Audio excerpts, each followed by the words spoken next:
I want to tell you a story about someone that didn't speak English that well. It was my grandfather. He came to this country in the 1960s as escaping Cuba, and he lived with us growing up. And my grandfather loved America. He understood what was so special about this country. He loved Ronald Reagan. He would be very proud of the fact that we're here this evening.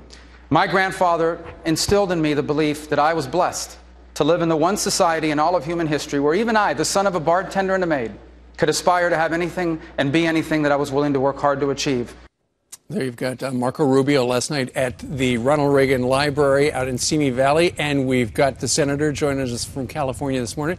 Senator, good morning to you. You did a great job last night. How did you feel about the format, though, where CNN set it up as all Trump all the time, kind of a food fight where everybody's yelling at each other?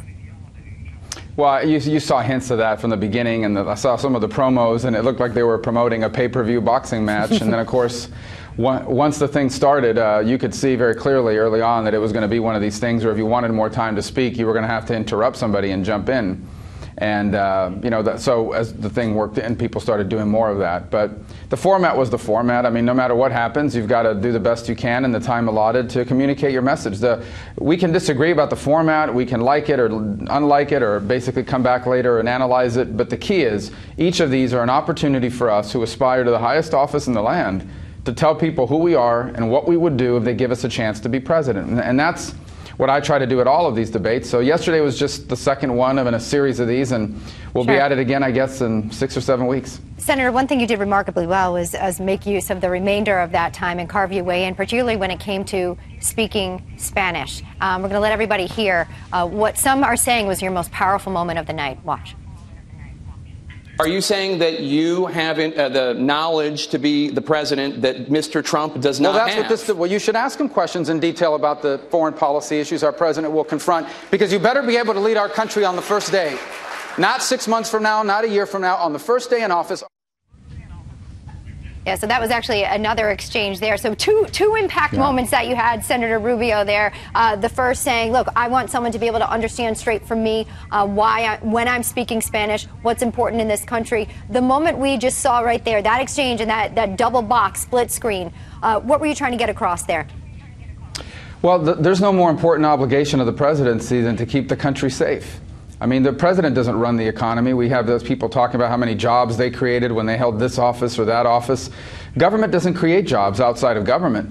The jobs are created by the private sector. The job of policymakers is to create an environment where the private sector creates jobs. But national security is a responsibility of the presidency. Being commander-in-chief is the most important job of a president. And our next president, on their very first day in office, could very well face a global threat. Our enemies aren't going to take a 2-week honeymoon period and wait for the United States president to catch up. They're going to expect you to be ready. They're going to do what they're going to do. And so our country has a right to expect you to be ready on the very first day. And it is important that our candidates for office have taken this seriously as they prepared to run. And they try to get you to fight with Donald Trump because he was not able to answer you questions on a series of things that you're an expert at because you're on the Foreign Relations Committee in the Senate. Which brings me to I thought you were extraordinary last night. I thought you had 2 great debates. But the one area in which I think you're vulnerable, and I thought your answer was questionable, was your reasons for not showing up for more votes in the Senate, because you don't feel like you're getting anything done. Is that adequate for the people that put you there? No, I've never missed a vote where my vote would make a difference. I've flown across this country to be at votes. Just before this debate, we had a vote on Iran, and we voted, and then we had to fly 6 hours across the country to land here at midnight for a debate the next day. So when there is a vote that's meaningful and serious, we are there and doing our job. And my job is about a lot more than just voting on things that aren't going to change the outcome. It's about constituent service and all sorts of other things that we're involved in doing. But here was my broader point.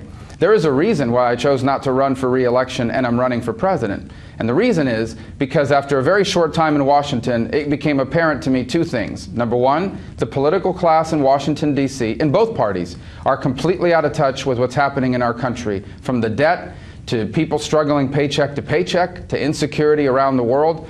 And I realized, number 2, that the only way we are really going to be able to change that is to elect someone to the presidency. So when I miss a vote in Washington, it's not because I'm out playing golf. It's not because I'm out vacationing or at home watching television. If I miss a vote, it's because I'm out running for president, because I want to lead this country and tackle the issues that Washington and the Senate are unable to tackle. primarily because we don't have a president that will sign or support the meaningful changes that our country needs. Right. All right, Marco Rubio joining us after the big debate last night. Thank you very much. By the way, Senator, I thought it was real funny in your opening 30 seconds when you were talking about how you were out in the desert and you had your water handy, very nearby. Good advice, wise advice. Yeah, exactly. If anyone knows the importance of water, it's me, right? Right.